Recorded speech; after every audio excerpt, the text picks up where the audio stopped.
Hi everyone, so I'm Alex and we're here today talking about diving, the industry, how to get involved and possibly some challenges and boundaries that we can try and push through.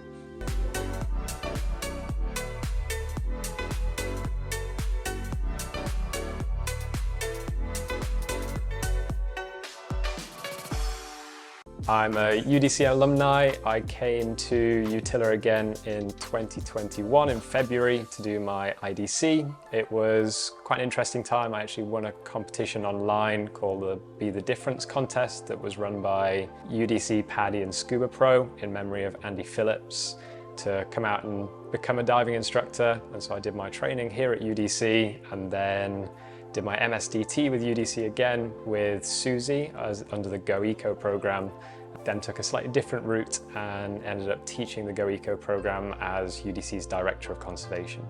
Since I left UDC, now my role is with an organisation called Operation Wallacea, and I'm currently their Marine Research and Operations Manager. And so a lot of words, but generally what I do is look after the marine research strategy for our sites globally. For us now, we're using a lot of cameras and some of those are getting calibrated. Either we have rigs that have 3 cameras set up on them and therefore 3D modeling the reefs so we can take a snapshot of exactly what the coral reef's looking like. The training that I underwent in my MSDT and I guess kind of further development that I had whilst working at UDC as the Director of Conservation really helped push me in the direction that I wanted to go in personally. I've always known that marine research was what I wanted to go into. My advice for anyone that wants to get involved in conservation and diving, and even those that want to mix the two together, number one is going to be just getting involved. I think it's one of those things that, especially those with an education or a background in conservation or diving, be the person that's always willing to go the extra mile, do the extra thing, help out. And my biggest advice to anyone realistically is be curious. Don't be afraid to ask questions. Don't be afraid to tell your manager or leader of any sense that you're super interested in this field.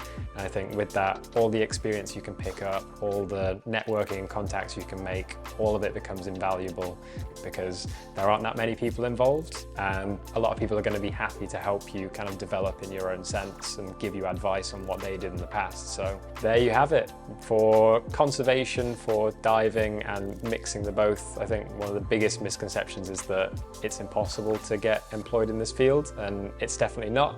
I think it is difficult and it can take quite a lot of time and commitment, and with those kind of avenues that you can take, there is no set path that will guarantee you entry into this employment. It is something that you will need to put the time and put the work into, and those that are really passionate sometimes do manage to get a shot.